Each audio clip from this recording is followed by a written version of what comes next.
Okay, so I think we're about ready to get going. So my name is Sally. I'm from UK Divest, and we're here to talk about how councils can play a key role in securing climate-friendly pensions that will benefit people and the planet. And just a very brief introduction to UK Divest. We are a UK-wide coalition between Platform London and Friends of the Earth Scotland, and we're working together to cut the political and financial ties with fossil fuel companies that are harming people, nature, and the planet. And we're working with incredible councillors, trade unions, and a network of around 50 groups across the UK to support fossil-free investments and that will protect pensions and the planet. And please feel free to pop any questions you have in the chat. If you have any technical issues, please feel free to let me or Zainab know and we'll try and help. And it would be brilliant if you don't mind muting when you're not speaking, and we'll have time for questions and discussions. We're also recording the presentations this evening, but we'll have time for a discussion later on when you're very welcome. We can stop the recording and you can ask any questions at all that you would like. And today we're going to be talking about some of the financial and ethical reasons why it's so important for our councils to stop investing in fossil fuel companies that are driving the climate crisis, and for our councils to invest in green alternatives. And we'll also have a little bit of time at the end to share how UK Divest can support councillors and trade unions to call for fossil-free pensions that protect people and the planet. And we've joined today by incredible speakers, Don van Rohland from Climate Emergency UK. Don is the Outreach Director, and he will be sharing more about Climate Emergency UK's fantastic scorecards for councils. And then we're thrilled to be joined by Mark Campanale from Carbon Tracker, who is going to share some of the financial reasons why it's so important for UK councils to stop funding fossil fuels. And then we'll share a little bit at the end about how UK Divest can support you as a councillor or as a trade union representative to secure fossil-free pensions. And as I'm sure you're aware, 2025 is a really crucial year for us to stop funding fossil fuels. We've just had the hottest year on record in 2024, and right now around the world, we're experiencing flooding, wildfires, droughts. Last year, the UN World Meteorological Organization noted that there were over 150 unprecedented climate disasters that struck the world. And this extreme weather is only again going to get worse unless we take urgent climate action right now. And a key way we can do that is to stop funding the companies that are driving this crisis. And that's the fossil fuel industry, which knew as early as the 1950s about the harm that they were doing to the climate. But this industry is continuing to expand the extraction and burning of fossil fuels, and they're doubling down on their fossil fuel projects whilst abandoning renewable energy. And this year, Make My Money Matter Climate Action Report revealed that UK pension funds are currently funding climate chaos because they're investing around £88 billion in fossil fuel companies. And UK councils alone are investing around 16 billion in some of the world's biggest oil and gas polluters. And earlier this year, the Institute and Faculty of Actuaries warned that we are facing a 50% loss in global GDP between 2070 and 2090 from climate risks unless councils and other investors stop funding the companies that are driving the climate emergency and instead invest in ethical green alternatives that can protect pensions and protect our planet and our future. And all around the world, institutions are taking note and ending their fossil fuel investments. The global divestment movement is growing all the time.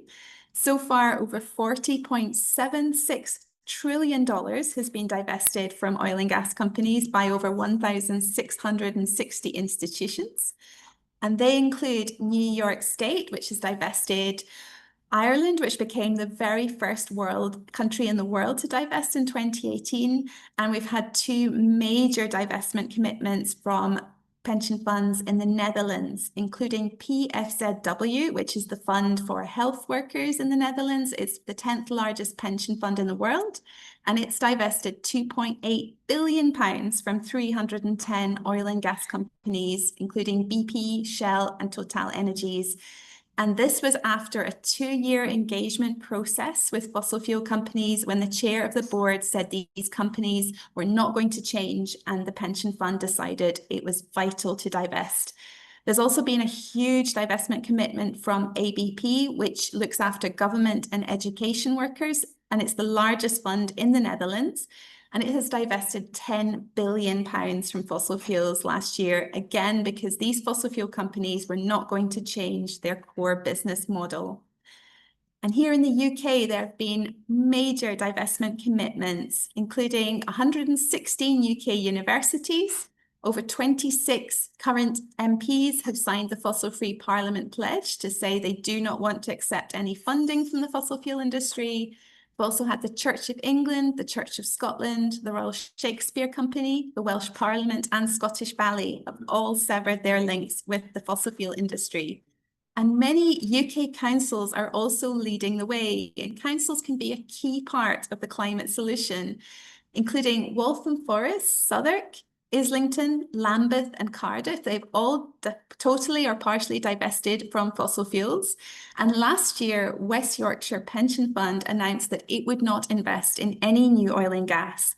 And we've also had a really exciting announcement from North Yorkshire Pension Fund, which divested last month from BP and Shell.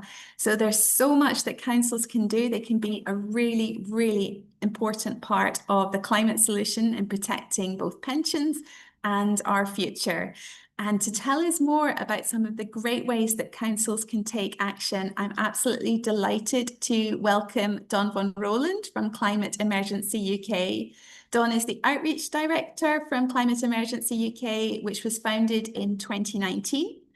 And Climate Emergency UK empowers campaigners, councillors, and council officers to deliver climate action at the scale and the pace that's needed, using council climate action scorecards as a guide to achieve this. And to tell us more, I'm thrilled to pass over to Don. Thank you so much, Don.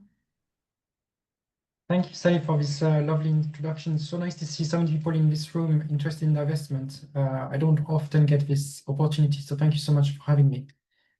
I'm just going to share some slides with you, just to talk you through what the Council Climate Action Scorecards are and how you can use them to find out what your council is doing and where best practice can be found.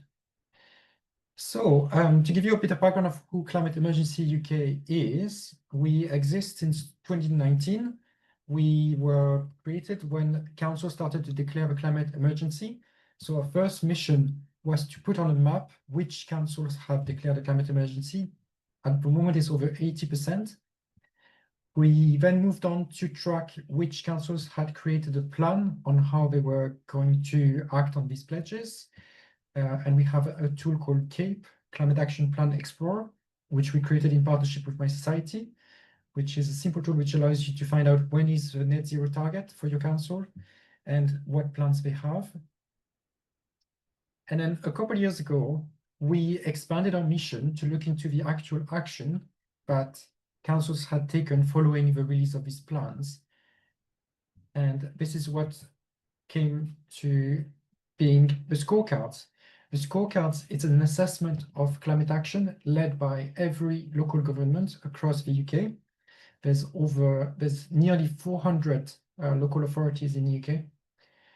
To create the scorecards, we consulted with over 90 organizations and individuals in many different sectors.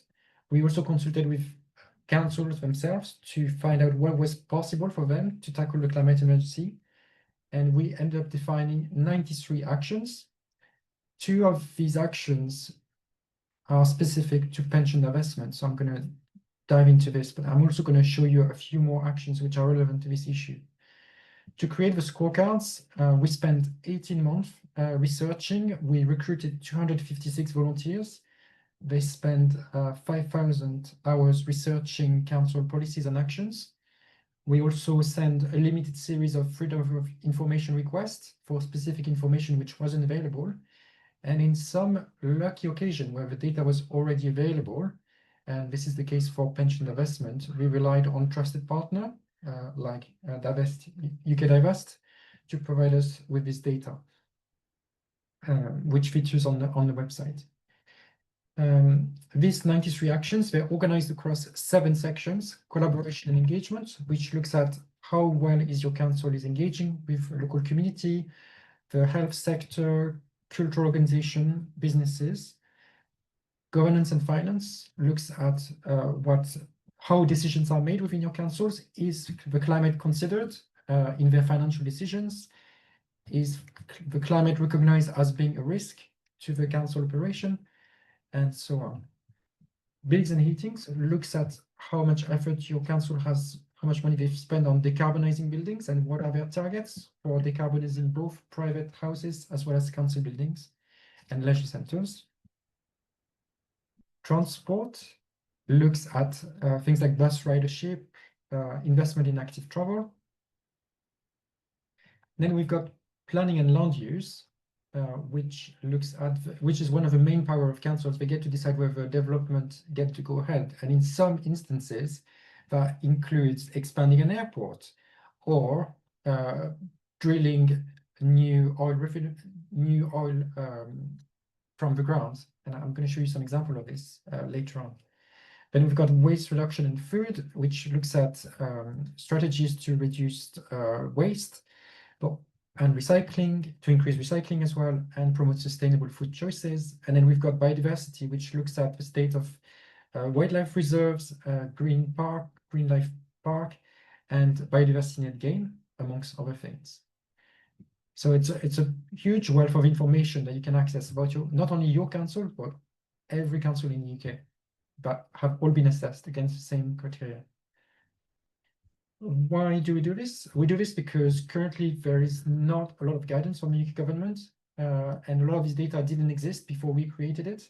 So the scorecard's mission is to create greater transparency between local governments and their residents, provide campaigners and councillors like yourself tools to keep your councillors accountable against their promises and their pledges.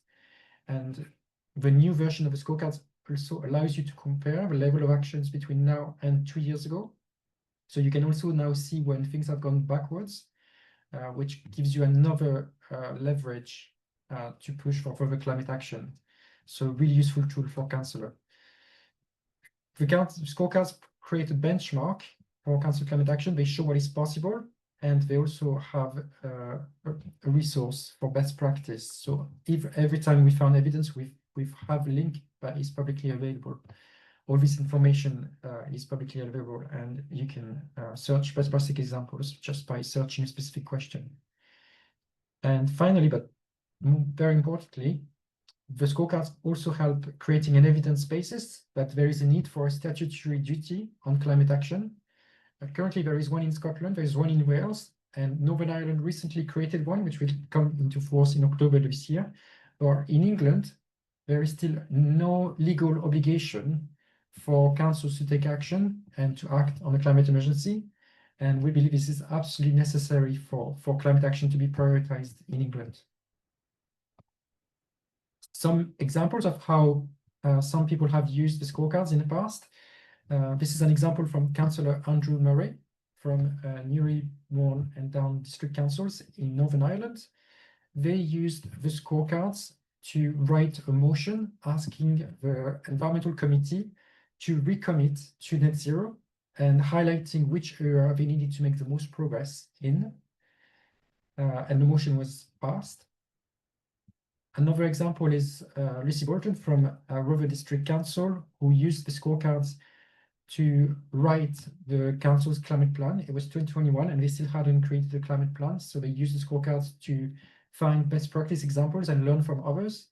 And they designed the entire strategy based on scorecards, essentially. And then once it went to implementing the strategy, they used the scorecards to find examples and find out which council they should be still talking to. And there's an example here about reducing the use of pesticides in the council grants. So they use the scorecards to find out which council they should be talking to find out advice on how they've achieved this policy. This is a timeline just to show you again, reinforcing how much work has gone into this and making sure that the data is accurate and is as up to date as it can be. 18-month process which started in 2024, which just launched just a couple of weeks ago, so it's really fresh data as well.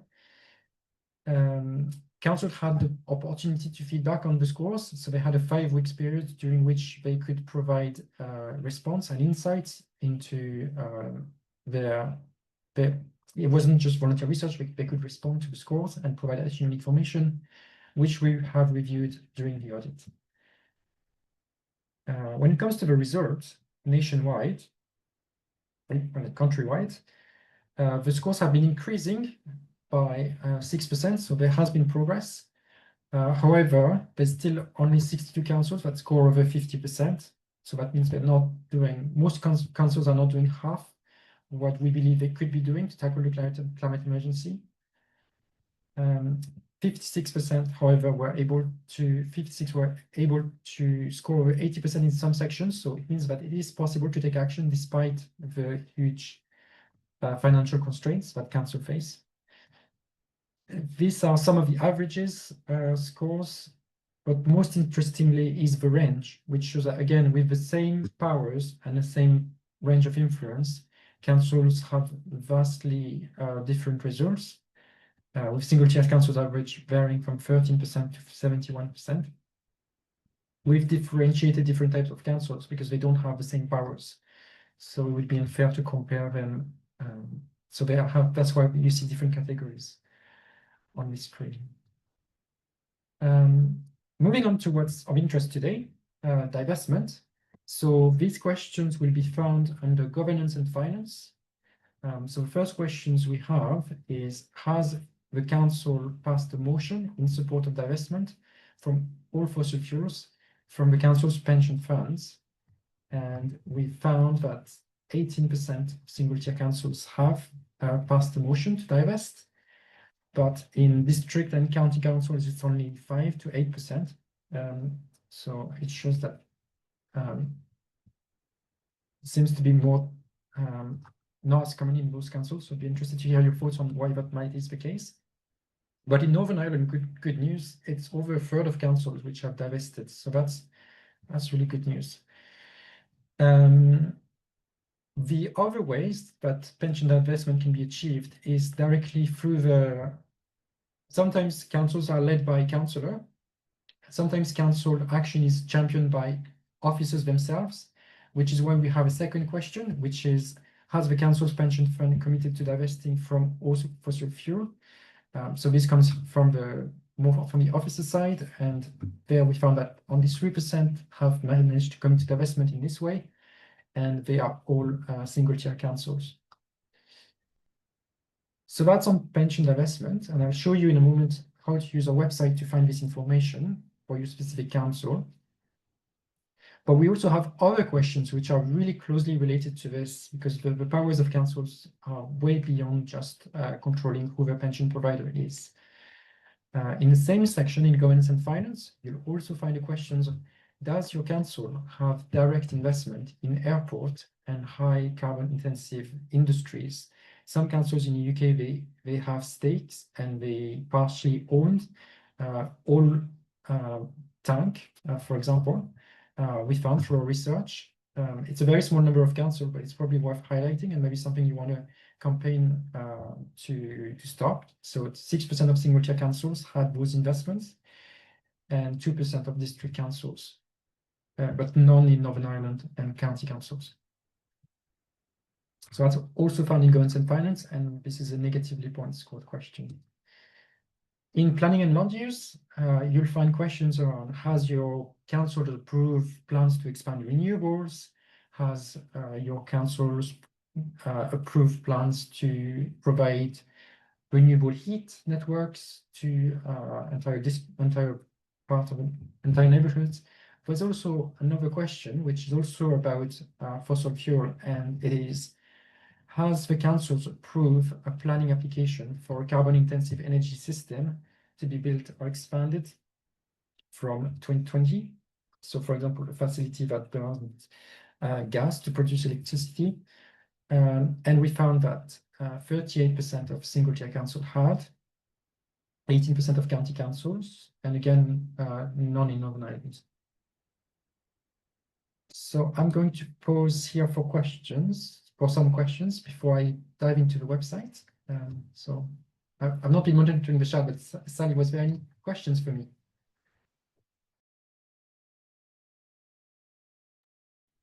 So please feel free if you'd like to add a question for Don in the chat, or if you'd like to raise your hand as well, you're very welcome.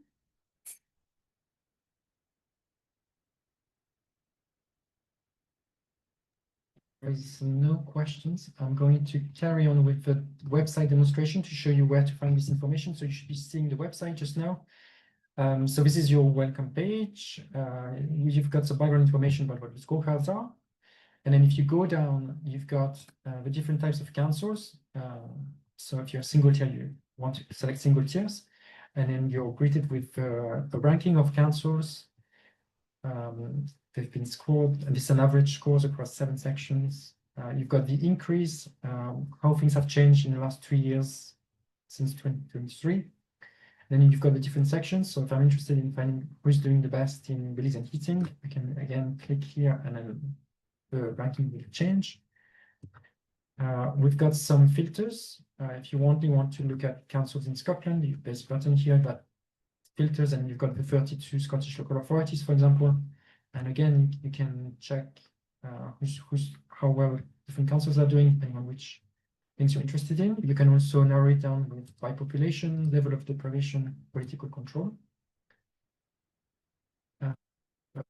And if we go now to the section page,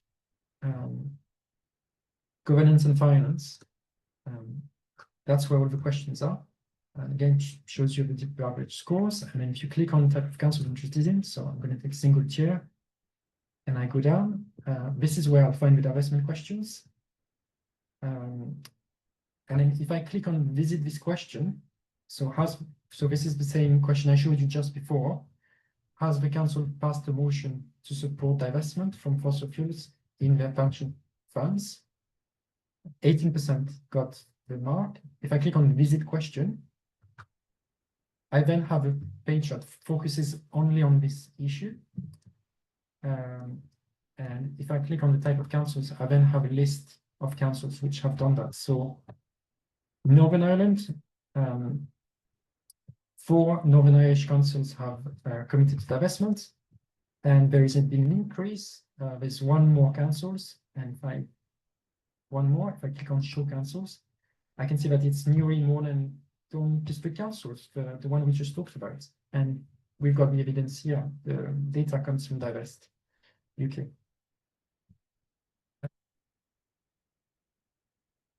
Same with the different type of councils. With county councils, nothing has changed. Only one county councils, Cambridgeshire County Council, has committed divestment. And there's been no change in the last 2 years.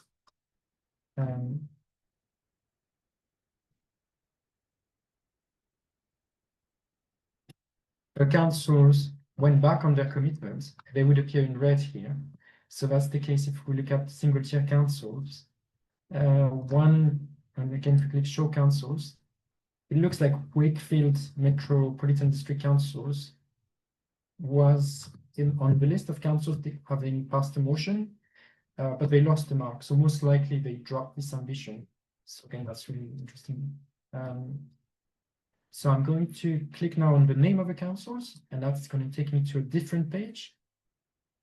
So now I'm going to be looking at Wakefield in particular.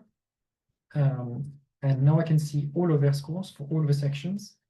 Again, I might want to narrow it down. I'm going to check what they are doing in planning and land use.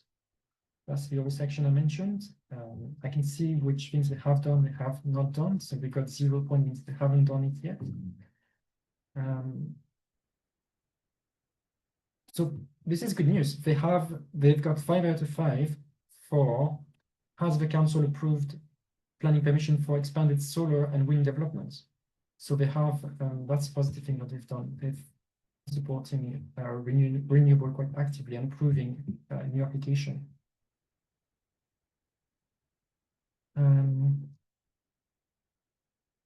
But then on the other side, and we go into the finance, yeah, we've got that -2, so they lost that mark. But they haven't direct investment in airport or intensive energy industry. So if we go to this question particularly, so what's interesting in this question is that actually it's a negatively scored question. So there's 34 councils which own, which have those investments.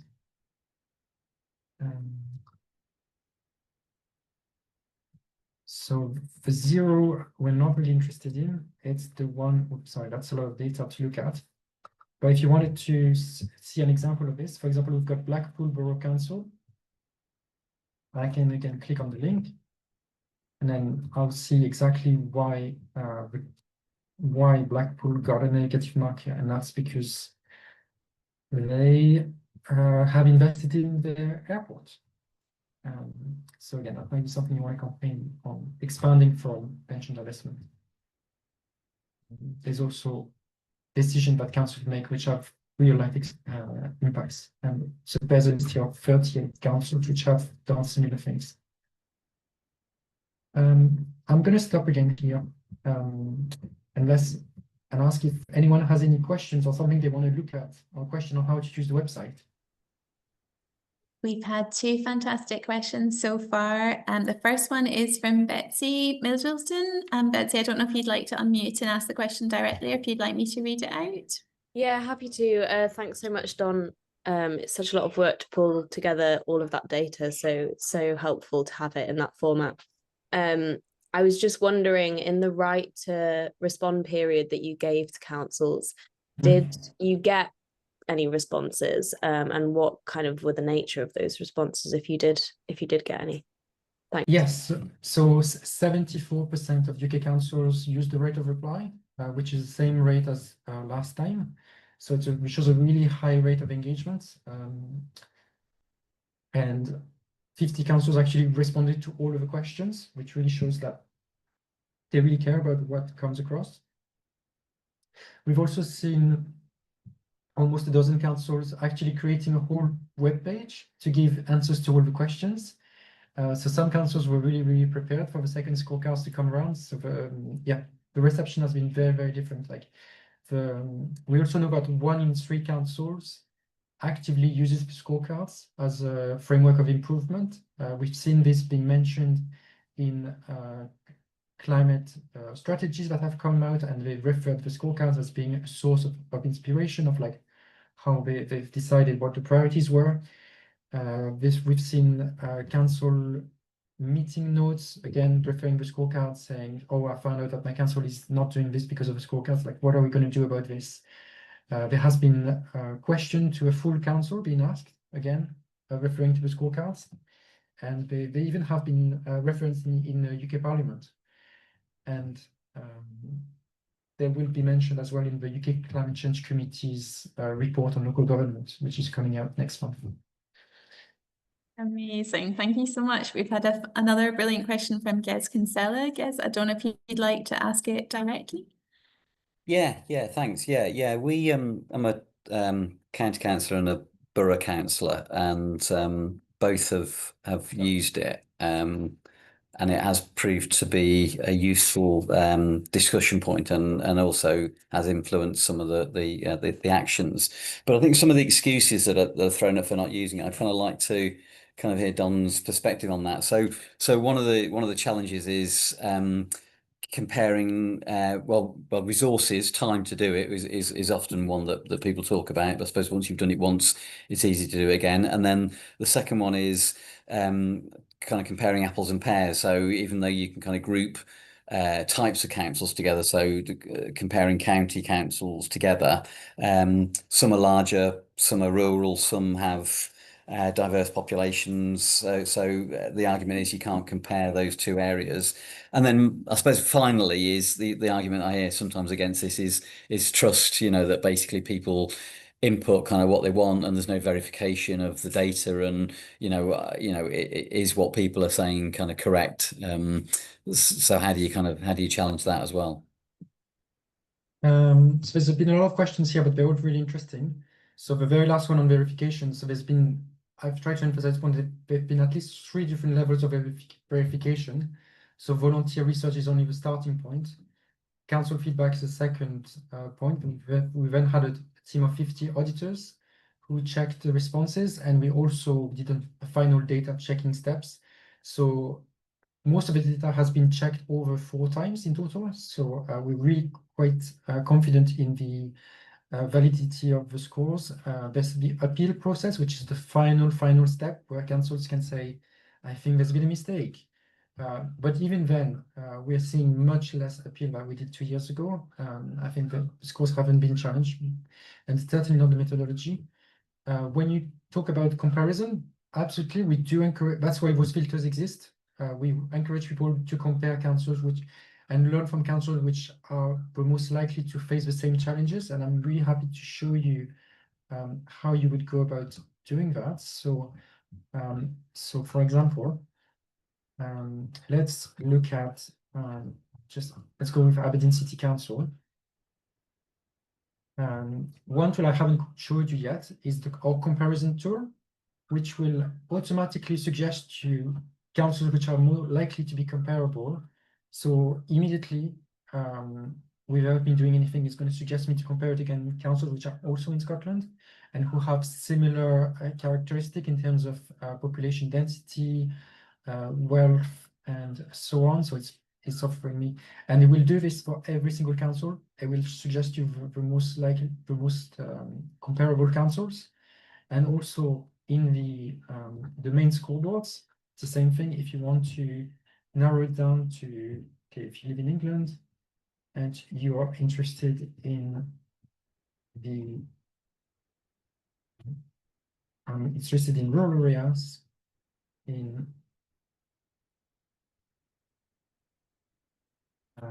high level of deprivation, or that's next to 0. So there we go. Durham one. Yeah, I think I've gone a bit too specific here. But for example, with the index of deprivation 3, so like middle, I now have 4 councils to compare, which are in the same region of the UK, have the same characteristic, same level of rurality, and the same level of deprivation. So these councils, it will be really hard to argue that they can be compared against each other. They have a lot of similar characteristics. And even so, we do notice like differences in scores, and there's definitely actions they can learn from each other. So I hope that answers your question. Was there anything else I've missed? Amazing. Thank you so much. And we've got 2 more questions done. And don't worry if you haven't thought of a question yet, or if you'd like to ask a question later, there'll be plenty more time. The first question is from Stuart Graham. Stuart, would you like to unmute and ask your question? Yeah, sure. Thanks very much, Don. So the question I put in was, I think those climate scorecards look excellent, but I suppose the question I was wanting to ask is, see, given the level of detail that is required with some of those questions that you've kind of opened up and expanded on, in your experience, is all this information publicly available without that need to FOI the council? Now, I appreciate that some of that might be in how the councils respond. I suppose just because there seems to be a level of detail in that might not be just publicly available if you were to go into the site.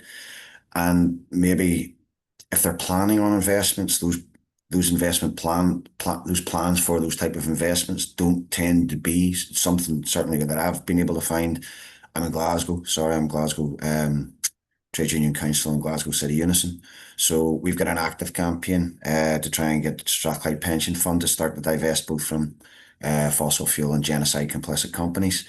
So a lot of that sits with indirect investments or potential planned investments, and maybe the detail around that aren't as publicly available. Hope that wasn't too much of a mouthful. Thanks. No, thank you. That's also really interesting. So what I would like to show you here is that there's different sources of information. So again, there's so much I could show you, but So now I'm looking at Glasgow City Council. So if you just type in the name of your council here, you now have a page and all the information about your council. If you want to, another set of filters that we have is where the information came from. Volunteer research, information found by volunteers. FOIs, it's information that we have directly asked council and they responded through the legal process of freedom of information request. So we had a 95% response rate. I mean, it's a legal duty to have to respond, but some of them still don't.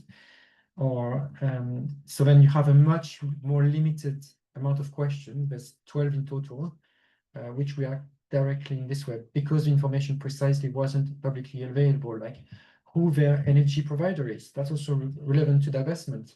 Like all councils should have a renewable energy provider, and that's a decision they can make. It's a simple procurement decision. Doesn't cost them more.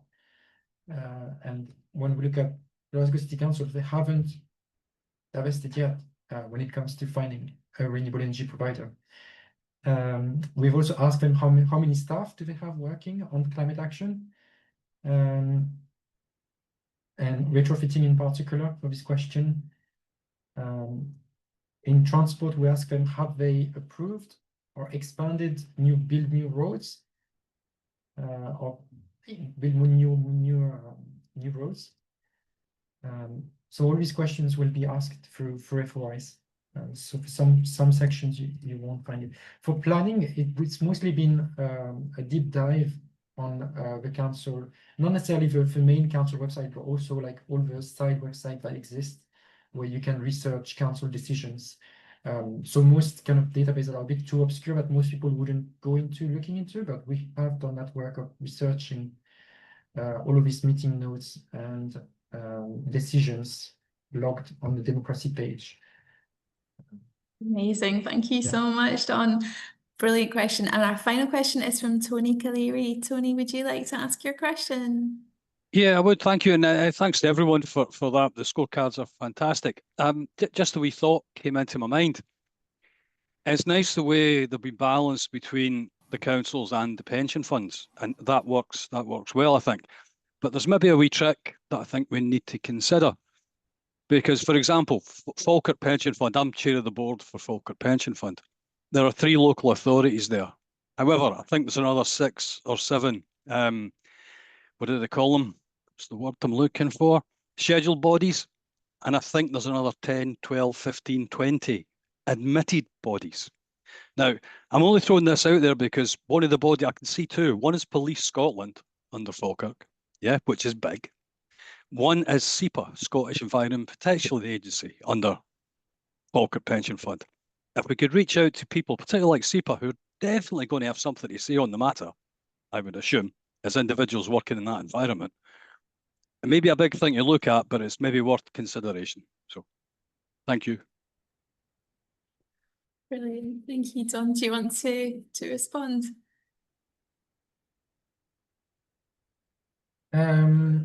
We only look at councils, but they are especially in Scotland, there are duties for every public bodies to divest as well.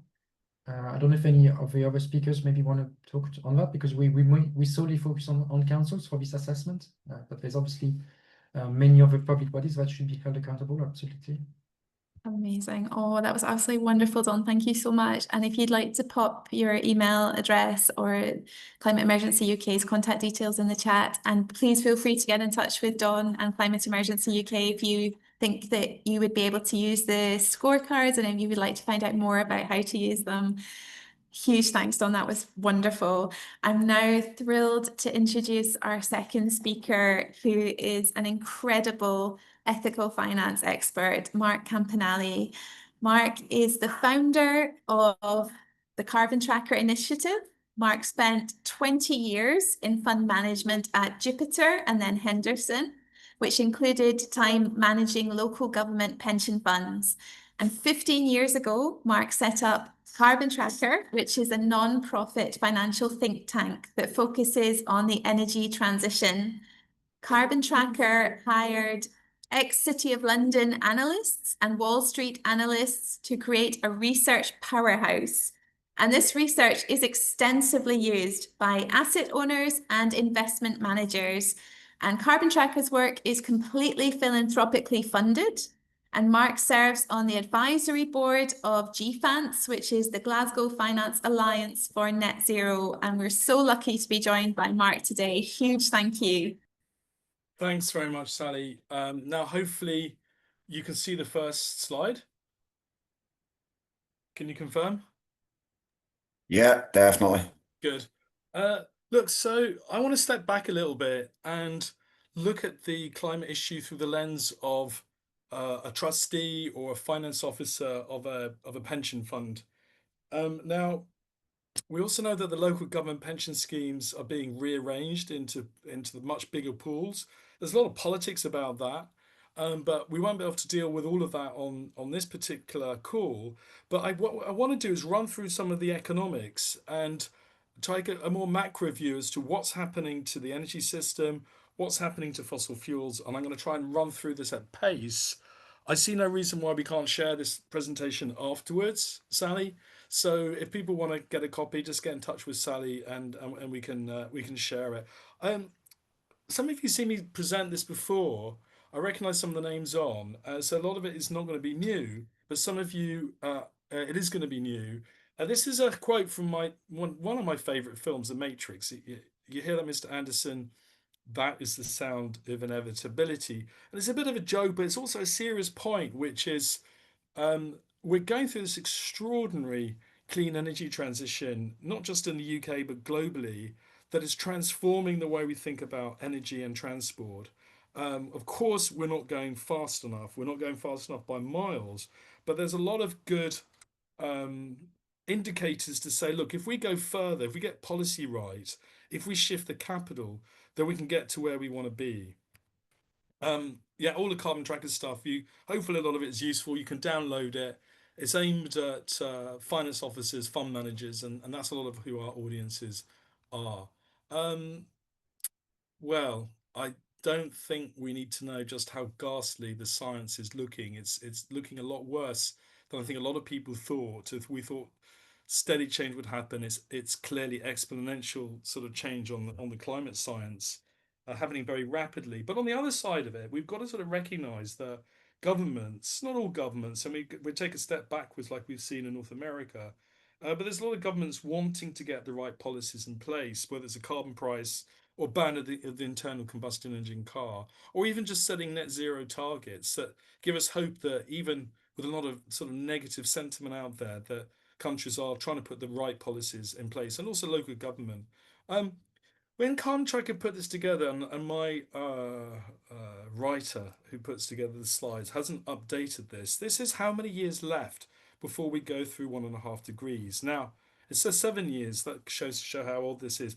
We're probably through 1.5 degrees now. On the left-hand side, it's the remaining carbon budget. I think we can say 1.5 degrees. We emit 40 gigatons annually globally. We're through 1.5 now. But if you look at 2 degrees or 1.7 degrees, we actually don't have that much time left, which is why we've got to shift as quickly as we possibly can. You can express the carbon budget. Well, what's the other way of thinking about it? And it's something I've thought a lot about, Carbon Tracker, is let's look at the simplest metric of all, which is how much carbon dioxide is embedded in the reserves of coal, oil, and gas. And we can split those into reserves owned by governments, which own most of it, and then the publicly quoted companies, the ones on the stock market, the ones that pension funds will invest in. That's the middle column. And what we see is that the listed companies alone have the remaining 2 degrees carbon budget. So once if governments who like sell 70% of the world's coal, oil, and gas, once governments have supplied the market, there actually isn't that much space left for the public companies which the pension funds invest in, which is why we call that risk the stranded asset risk. And look at these pathways to get rapidly down to a rapid transition of net zero. This is actually another way of saying that there's going to be a lot of investment by the oil and gas companies in particular that we're just not going to need in a low sort of demand, a Paris-aligned outcome.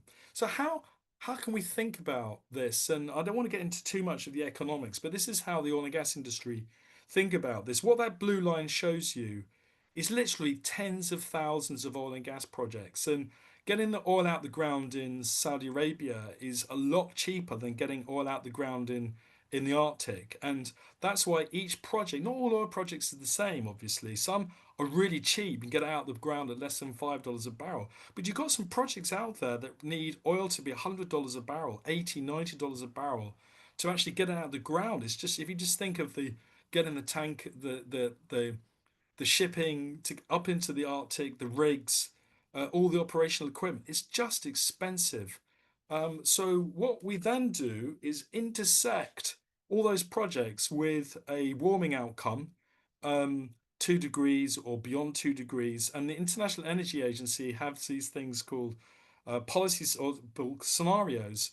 That the yellow one is the announced policy scenario. Then you've got the red, the stated policy scenario, and then you've got the blue, which is outside, and that's linked to different warming. So steppes and outside of steppes is about 2.3 to 2.7 degrees of warming. So, and people say, well, where's 1.5 mark? Well, the answer is that we don't need any new projects anywhere in the world of conventional oil and gas in a 1.5 degree scenario. So we're just looking at beyond that. And so by intersecting a warming outcome with supply, you can see just how much volume of planned production it's just not consistent with what we've agreed to under Paris goals. So let's dig into this. In the middle of the here, you've got lots of publicly traded companies which pension funds own: Shell, Chevron, Exxon, BP, Eni, and we can analyze their planned investments, dozens and dozens of projects that we look at, and the blue shows you which of their planned investments links to the sustainable development scenario, which is roughly 2 degrees. The yellow is outside the sustainable development scenario. And then the red is beyond the stated policy scenario. So these projects that these companies are planning take us way beyond the climate chaos that the scientists tell us will begin to happen if we're not already seeing now at 1.5, even worse at 2 and 2 degrees plus. And now look, you can download all of this and play around with it with our website. And we encourage pension funds. My colleague was presenting at the LAPFA, Local Authority Pension Fund Forum conference today with PERC, where we presented this to lots of the finance officers and trustees for those who were at that particular event today in London. So what's going on the technology side? So we've got like two visions of the future. The one which some of the politicians try and sell us, and to tell you what, the companies try and tell us, which is this transition is going to be slow, it's going to be business as usual, oh, it's going to be expensive and painful. And then the other side of it is saying, well, look, these technologies are just so much cheaper, and we're going to see a rapid adoption of these clean technologies. And BYD, which is the big Chinese manufacturer, they're telling us they can get their electric vehicle cars, if we didn't tariff them, into the UK at $15,000 starting list price. And so you can see that these technologies are cheaper and increasingly more reliable. And that's really the story of what I want to talk about before I sort of wrap up in about 10 minutes time. So look, it took us ages to get to the first trillion, decades even. And then the second trillion, it says that will happen in 4 years. Well, actually, that second trillion is already happening now. And there's more capital going into renewables and clean technologies than is going into fossil fuels. And these technologies are beating the commodities of oil and gas and coal on costs. There's the rapid cost down of solar technology, which has dropped 99% in price over the last 20 years. And so it's price competitive, even with batteries, to a lot of conventional energy. And and these technologies are beating commodities on speed. It took us ages to build nuclear and gas, measured in decades and decades. But just how much capacity we've built for solar in just 10 years. And China, of course, and I'll come to that, is what's driving it. And the traditional incumbents, the energy commentators, have really underestimated the speed of change. The classic one is on the left. This is the World Energy Outlook from the International Energy Agency. And pretty much every year, 2020, 2022, 2023, they've flatlined actually what's been built. And each year, they have to increase their forecast of what happens next year, because what gets delivered always beats the forecast. And we're seeing the same on electric vehicle sales. The UK hit 34% of new car sales just last year, just last month rather, up from just a few percent a few years ago. And battery sales, that's the key one, because with batteries, we're going to get a lot of grid stability, particularly if we invest in new grids around the UK, around the world actually. And these technologies are on exponential rates of growth. Wind, 14% annualized combined growth, solar, 28% combined annualized growth, and 68% with batteries. So this is getting deployed fast. And the supply chains, though complex and often in not the nicest parts of the world like the Congo, we're beginning to sort out supply chains to drive out some of the worst egregious human rights abuses, which very clearly have been happening in a number of the producer countries.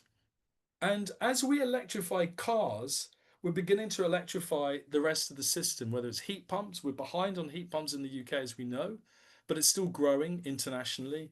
EVs is the startling one. And trucks. Who would have thought that big trucks, we can electrify trucks, and also shipping, and so on. Now, China is arguably the world's first major electric state. China hasn't got its own oil and gas resources. It's got coal, but hasn't got oil and gas.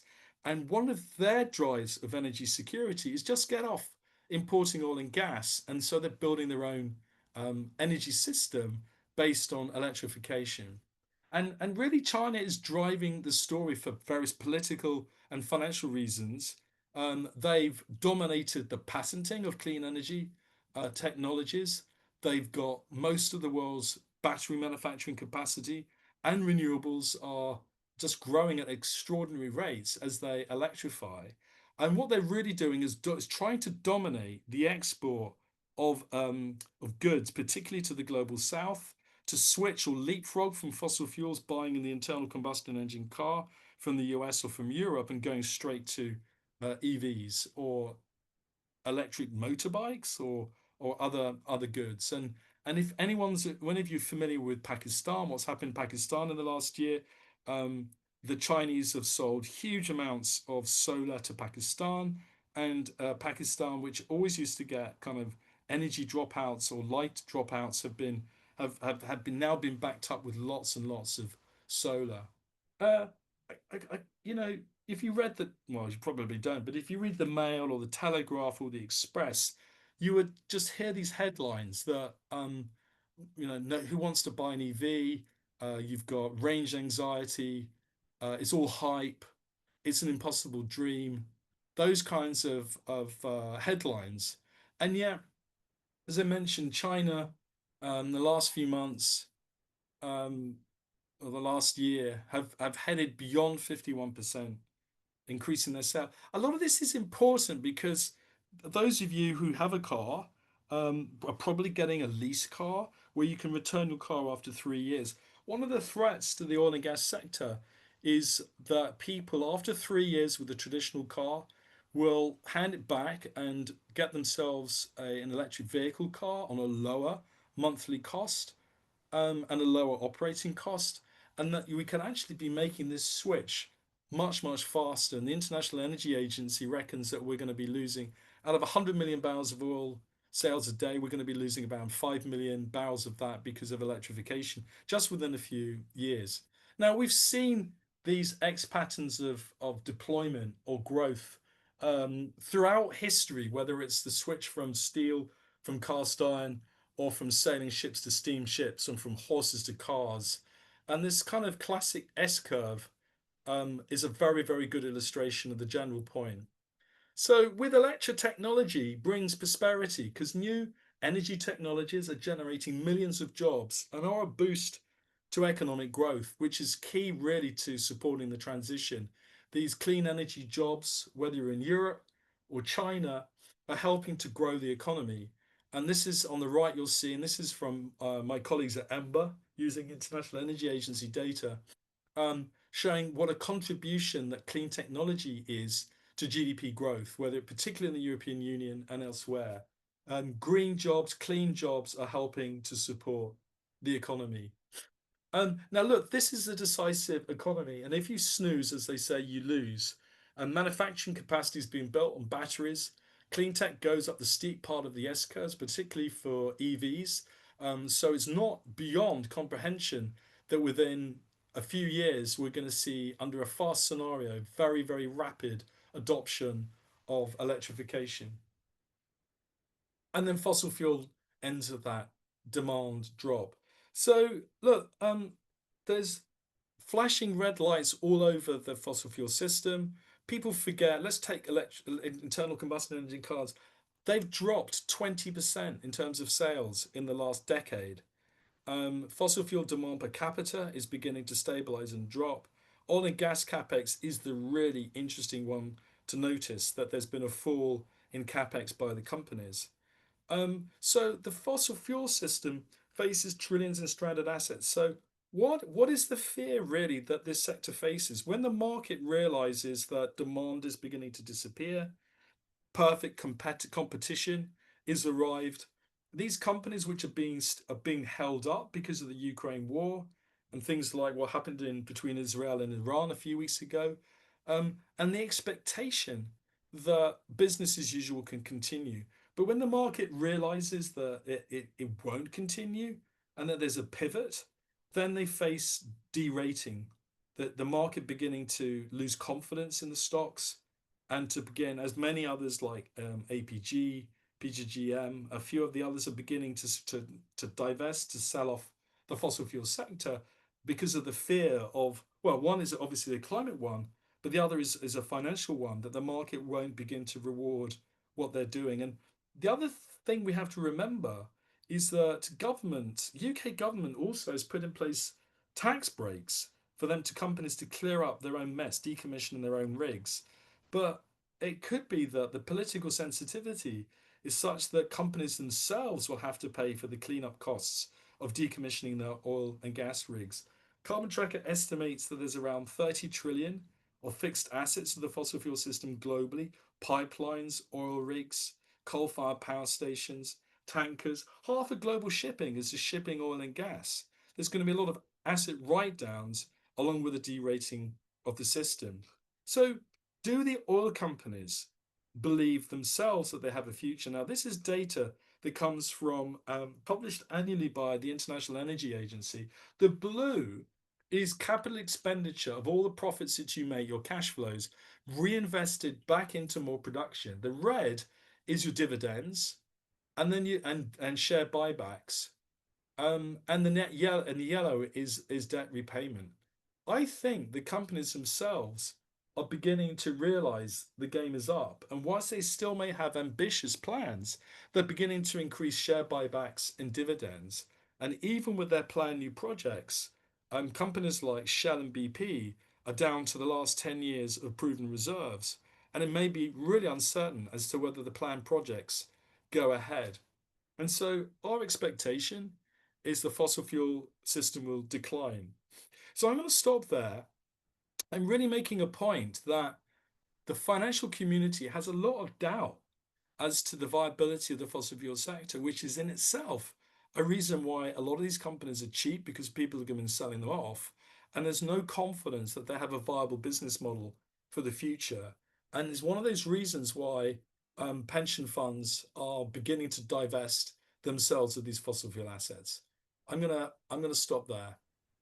That was absolutely wonderful. Thank you so much, Mark. You explain everything so brilliantly and so clearly. And we've already got some questions. Please feel free to add any more questions to the chat. Our first question is about stranded assets from Stuart. Would you like to ask your question, Stuart? Well, I suppose, thank you very much, Mark, for that. You probably answered the question about stranded assets in your last few slides, but I suppose it was to get an indication around what the timescales or estimated timescales from your research would suggest that fossil fuels are likely to become stranded assets. I think on your last few slides, it probably indicates somewhere around 2035 to 2040. Yeah. Yeah. You know what? One of my colleagues was saying today that Saudi Aramco reckons that 80% of their future barrels of oil is going to go to petrochemicals, making plastics. I mean, this is just delusional. Where's the demand for these oil products going to come from in the future? It's not going to be from plastics.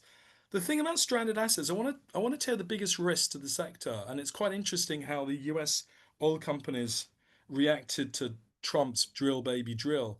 Their biggest fear is low prices. Now, if you think of this, in the last 20, 30 years, all the cheap, easy to find oil and gas has been found and developed. And every barrel that you sell and burn, you have to go and replace it with a new barrel. And these new barrels are not as cheap as the old barrels. You're having to go into really dangerous parts of the planet to find this stuff. And they've got break-even prices, $40, $50 a barrel, $60 a barrel. And companies like BP are saying, oh yeah, the oil price is going to be $70, $80 a barrel. They're trying to wish themselves into doing these projects. And what I think we need to think about is not just physical stranding. No one's going to use this oil and gas or coal. It's financial stranding. So if you produce a barrel of oil and it's cost you $60 to produce it, and because of demand destruction from electrification, you can only sell it for $50 a barrel, then you're losing $10 a barrel. You're getting a negative return. And that's the reason why investors are losing confidence in the companies, is because they're worried of the price sensitivity. And this is what the US companies were saying to Donald Trump, is that the more oil you produce, the lower the price. And they don't make money at $40, $50 a barrel. It's no point even going out to drill it. And this is the risk of the sector, is that these projects become financially stranded. They never get to generate the return that the investors thought they were going to get. And that is the big soft vulnerability of the sector. It's financial stranding, not physical stranding. Wonderful, thank you. And we've also had a question from JM about stranded assets. JM, would you like to ask your question?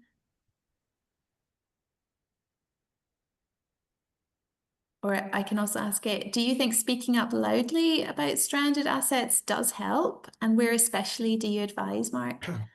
Well, I think it's got to be the vulnerability on the return on capital, which is, I mean, at the end of the day, investors invest in these projects to make money, and it boils down to the dividends. So Shell and BP are paying generous dividends.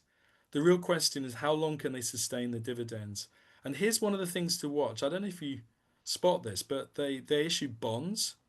And Saudi Aramco, which lists its bonds on the London Stock Exchange, they issued bonds dated 2060 in the last year. I don't know if anyone spotted this. 2060. So way beyond when we're supposed to be hitting net zero. And other energy companies are issuing 30-year bonds. So now, if your reserves are down less than 10 years, but you're selling bonds to UK pension funds, you want to go and check what your pension fund is owning on the bond side of these oil companies. If they're buying 30-year bonds and they're running out of projects in less than 10 years, how are they going to fund 30 years of bond payments? I've tried to position this as it's an elaborate form of fraud, and if you think about it, because these companies won't be generating the cash from the projects, but they've taken your money to do it. So yeah, look at the return on capital. Look at what they're doing with the money that they take from your pension funds, and look at how they're trying to stretch out the duration of their bonds. Used to be 5 years, 10 years. Now 10 years and 30 years is not uncommon. Or in the case of Aramco, you know, stretching way out 35 years. And no one seems to be saying no to this stuff. And it's time that, you know, people should speak up about it. Fantastic. Thank you so much. We've also got a great question from Betsy. Betsy, would you like to ask your question? Yeah, thanks so much, Mark. Really helpful presentation. I guess the question is, yeah, I mean, what are I mean, you mentioned that we're kind of getting to the point where the market is going to realize that investments in the fossil fuel industry just aren't viable from an economic point of view. But what barriers do you see to that kind of happening already? I guess it looks like the data is really clear, but it hasn't happened yet. I mean, there is like definitely more and more progressive movements and more divestment, and that's really great. But on a global scale, we're not seeing like the urgency, you know, that we were hoping for. So what's the barrier to the market realizing and No, I mean, there's a bit of emperor's clothes going on here. People don't want to be the first ones to call out the end of the fossil fuel system. And whilst these companies are paying dividends, people go, well, I can sell my shares next year if I lose confidence.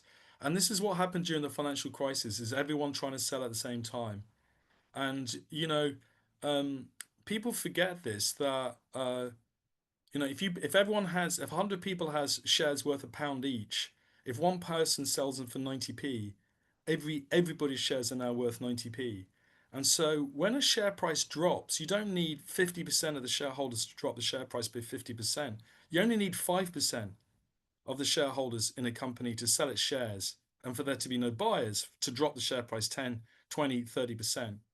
And when the market loses confidence in, say, for example, demand for oil, during COVID, the oil price, do you remember the oil price dropped to negative prices and dropped to $10, $20 a barrel? Now, these companies weren't producing oil at $10 a barrel. It cost them $30, $40 a barrel to produce, and they were selling it at 10. And that's what caused the crisis, and Exxon's share price collapsed. And so market is driven by confidence. And the role of people here, councillors who sit on investment committees, for example, is when your fund managers come back and say, yeah, we're carrying on holding Shell and BP and Exxon and Chevron and blah, blah, blah, is you've got to ask them, well, what's your, they're slightly technical, but what's your assumptions about the price of a barrel of oil over the next 5 years? Why do you think it's going to be $70 a barrel? Because the company told us it's $70 a barrel. Well, what happens if there's a lot of demand destruction because of EVs and so much gas and LNG in the market? We don't need any more LNG. What happens if the market loses confidence? And that's where the pension funds could get this wrong. They'll end up holding companies where you'll see a rapid derating, or just the market getting fed up, and like they did with Exxon during the COVID situation, and oil demand dropping, and then just leaving the company behind. So you got to remember that a 5% drop in the price of a barrel of oil didn't lead to a 5% drop in the share price of these companies. It led to a 50% drop in the share price. And it's this sensitivity, the difference between the coal companies in the US going bust and being solvent was a 2% drop in demand for coal.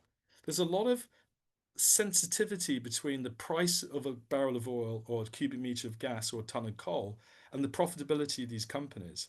And then a lot of that comes to confidence. So ask the right questions and keep pushing forward. What is the economic case to hold these companies over the next 5 or 10 years? And the idea that prices are going to grow and demand's going to grow is something you can challenge using Ember's data, Carbon Trackers data, Rocky Mountain Institute's data, or even the International Energy Agency. Wonderful. Thank you so much, Mark. And Are Councillor we way Helen? past time, Sally? I'm the last speaker, and No, I don't you're want okay. people to We're be going on missing. I till don't want people to be missing 7:30. the tea. No, Oh, don't okay. worry. All right. Good. We've still got time. Thank you. Councillor Helen Davidson has a question for you, Mark.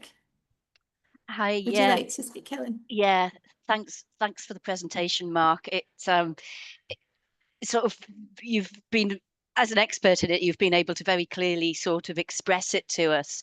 What I'm sort of mindful of, me sort of, for example, in a role as a councillor, and those of us who are trying to get organisations to divest, is there, I mean, you've just mentioned one or two places that we can go for information, but is there a simple resource that we can use to actually explain this stuff? I say, because you're able to do it very well, but I would struggle to actually repeat your your presentation to anyone else. And it's trying to get those, what are the key things we need to be doing or using or saying to actually get this message across to people? Yeah. Well, look. I'm always happy to repeat these presentations, and Sally organised for me to go up to Scotland to present to the two big pension funds up in Scotland, Glasgow and Edinburgh. And I'm happy to go online whenever, and bring in our experts and talk this stuff through. So it's not a problem in repeating it, and I'll do it as often as often as people want me to present. But actually sharing the information and a script, it's difficult to present a script. One of the other things is that I'm not an investment advisor, and we don't present ourselves, we don't pretend to be investment advisors. Most local government pension funds will have an investment consultant Hymans Robertson, Mercer, Lane Clark and Peacock, those kinds of people. And they produce climate risk models. Something Carbon Tracker has noticed in the models that have been coming through is, and some of you may have seen this, that they're saying that the damage to the value of the assets of the scheme at 2 and 3 degrees of warming are less than the damage to the assets of the scheme at 1.5 degrees of warming.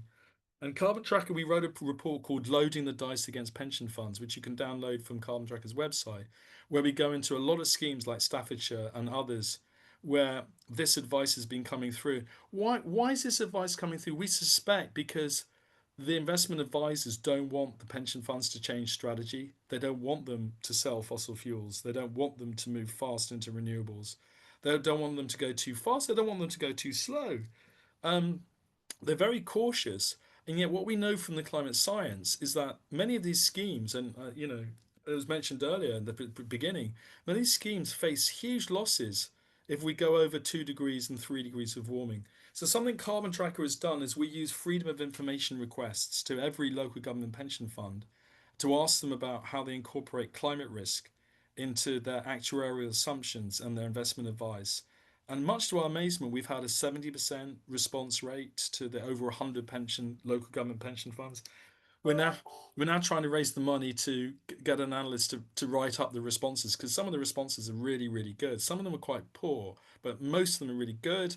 Some of them are really bad, like, oh, we don't incorporate climate risk at all. I mean, really kind of crazy stuff. So we're trying to provide and we want to provide a practical tool to councillors to challenge finance officers, but more importantly, challenge the investment advice, because finance officers and councillors typically hide behind the investment advisors. And remember, investment advice to pension funds is not a regulated activity. So there's no regulator regulating the quality of this advice. So we're trying to come up with counterpoints for you to use to challenge them. We don't think we're published before the end of the year. My fundraising is going really badly at the moment, but we hope to, and to provide another set of tools that councillors and civil society groups like Friends of the Earth or whoever it might be, XR or 350, can use to challenge decision making. Fantastic. Thank you so much. And we've had a great question from Valida Reid. Valida, would you like to ask your question? Oh, okay. Yeah, I put it in the chat. We've had Links Divest. We've had quite a lot of chats with our local pension fund. And yeah, they've said, well, oh, if we sell, somebody else will buy. So we haven't removed it from the market. So just wondered, any thoughts on that? Yeah, well, look, there's no fiduciary duty to hold a bad company. There's no requirement in law to make a bad investment just because everyone else is. If you hold 100 companies in your pension fund, and let's say there's 40,000 listed companies in the world, by definition, you remove 49,900 companies from your fund. So the idea that people don't divest is, of course, nonsense.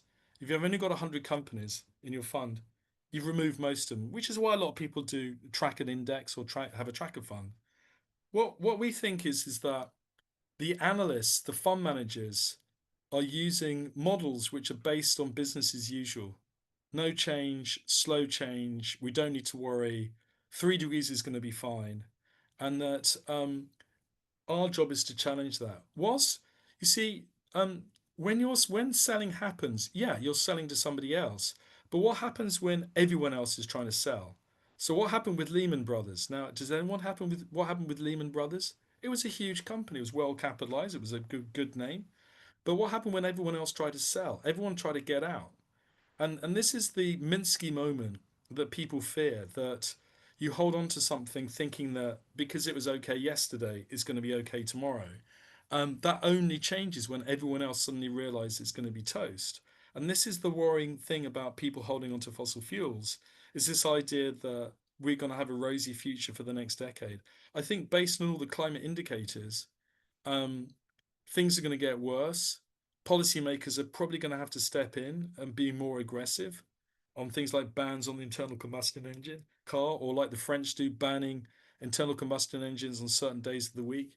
And there's going to be a lot of pressure on these companies. Or they could be like Labour is talking about, or rather the media is talking about the last 24 hours, and the Greens rather, talking about putting an additional permanent windfall tax on the oil companies.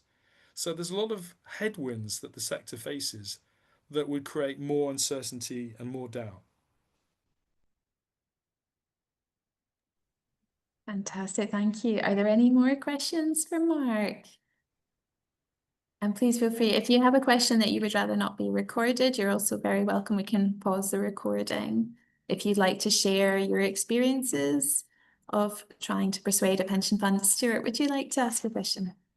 Yeah, sorry, it was just one of the other questions I'd asked in the chat, because I appreciate that certainly for digitally enabled technologies that you'd referred to again in your presentation. I suppose I was just kind of interested in the potential role for both blockchain technologies, not so much, not cryptocurrencies or anything, but the blockchain technologies that also exist within that, and the potential for investment within that, given that, well, some of them have a carbon footprint, but some of them have a significantly lower carbon footprint, and the role for AI within this. So I suppose I can see the positives of AI, but as a trade unionist, I'm also very concerned about the potential for elimination of jobs or the automation of jobs that would then, yeah, just basically remove an income or a job or a section, jobs from a sector where we could get genuine employability in that. But I suppose I take on board that the AI revolution is going to happen, whether we like it or not. So it's maybe more about how this can be used positively. Thanks. So if a very quick answer from my side on that is AI, there's a lot of inefficiency in the grid and a lot of demand and supply is based on predicting demand for energy. You see it in the UK, and what happened in Spain, the other month where it collapsed was because they couldn't stabilize supply and demand, so the energy grid requires constant balancing of supply and demand.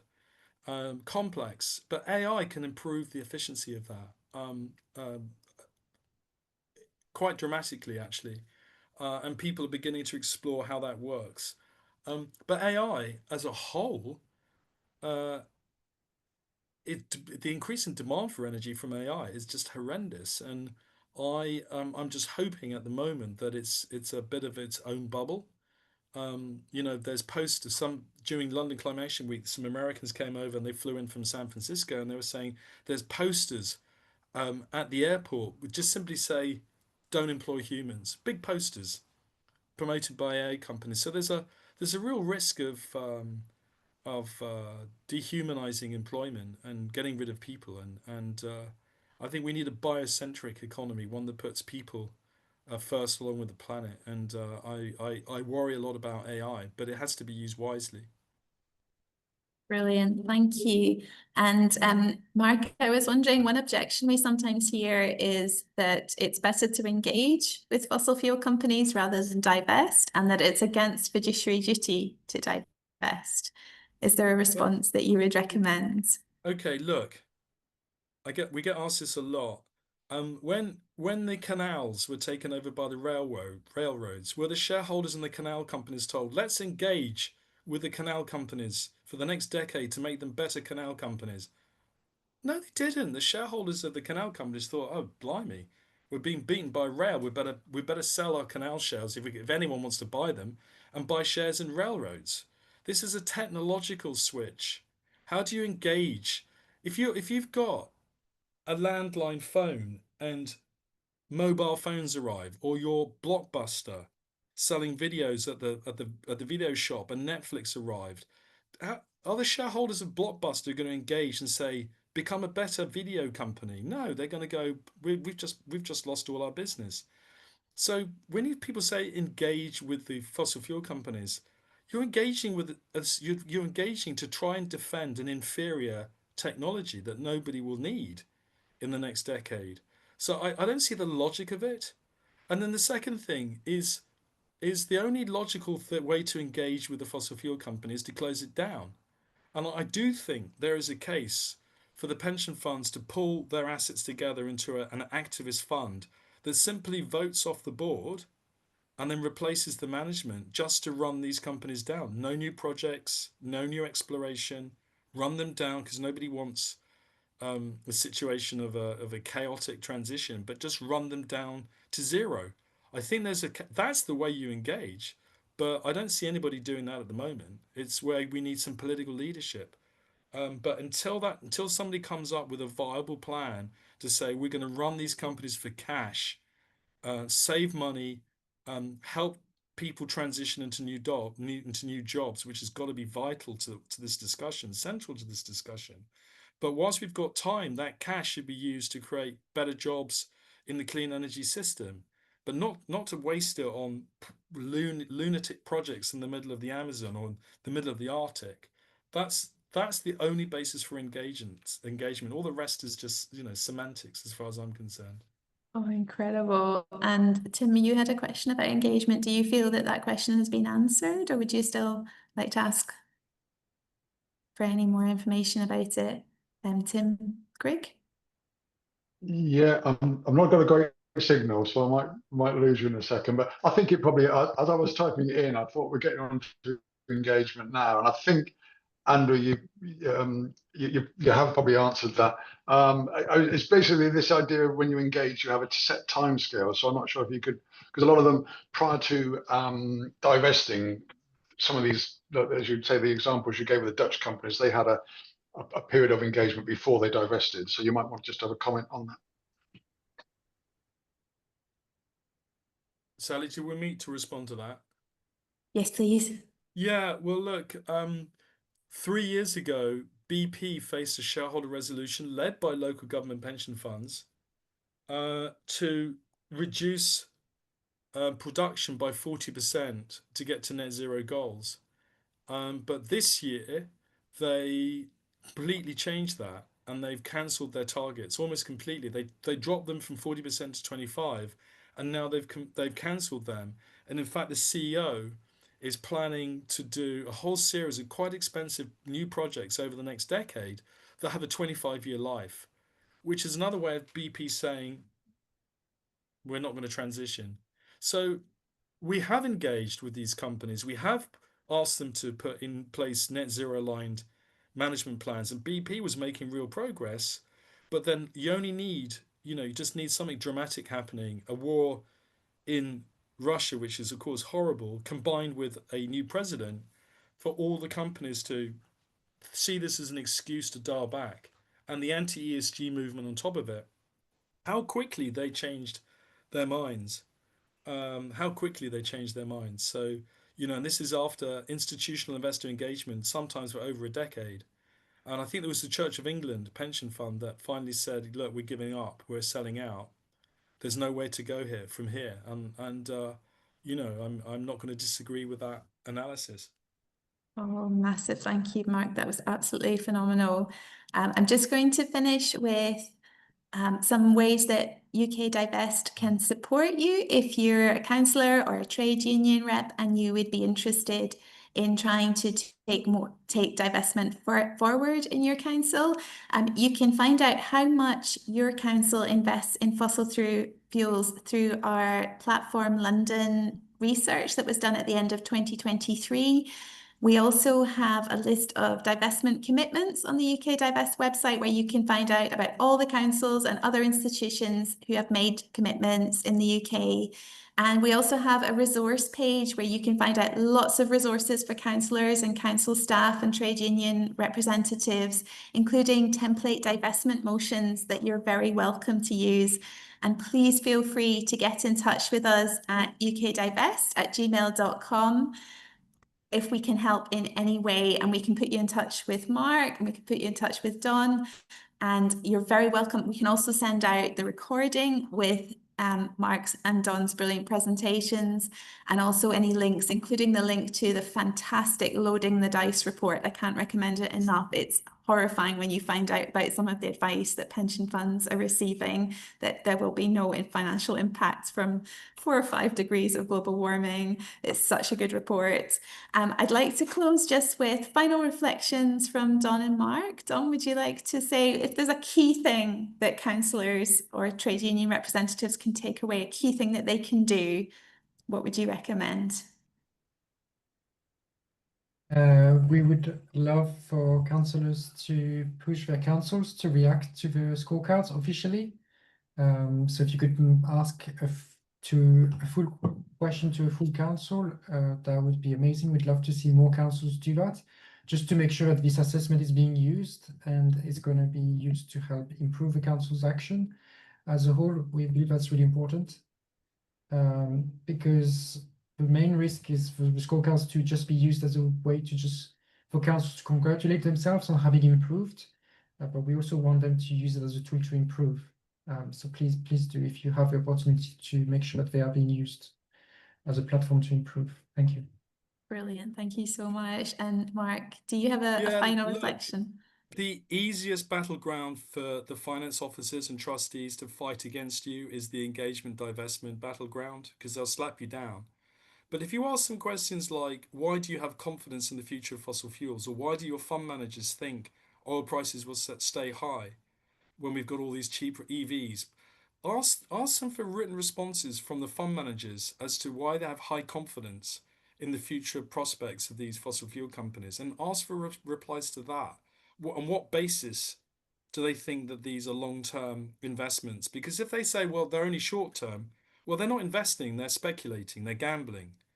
And what we want is long-term investment strategies. And they need to answer the question of why, in the speed of the energy transition, they're stuck with the blockbusters when everyone is buying the Netflixes as an analogy, and really push them on that. And don't ask for one-line replies. Ask the fund managers to give the finance officers a reply as to why they have so much confidence in the future of fossil fuels, and particularly on price. Why do they think prices are going to stay high? Because actually the disaster, as I said, for the sector is falling demand, falling oil prices, falling share prices, and that's the real threat to the sector. Thanks, Absolutely everybody. Incredible. Thank you so much. I'm going to go get my tea now. Huge thank you to Mark and Don for your absolutely phenomenal presentations, and a massive thank you to everybody for joining. We'll be sending out everyone. Thank you, Mark. And we'll be sending out the recording with the links and the follow-up email. And you're very welcome to share the recording with any councillors or trade union representatives you think might be interested. Thank you so much, everyone. Have a wonderful evening. Thank you. Thank you. Thanks very much. Thank you. Thank you. Bye. Thank you. Thank you so much. Thank you. Thanks. Thanks very much. It was brilliant. Thank you so much. Thank you.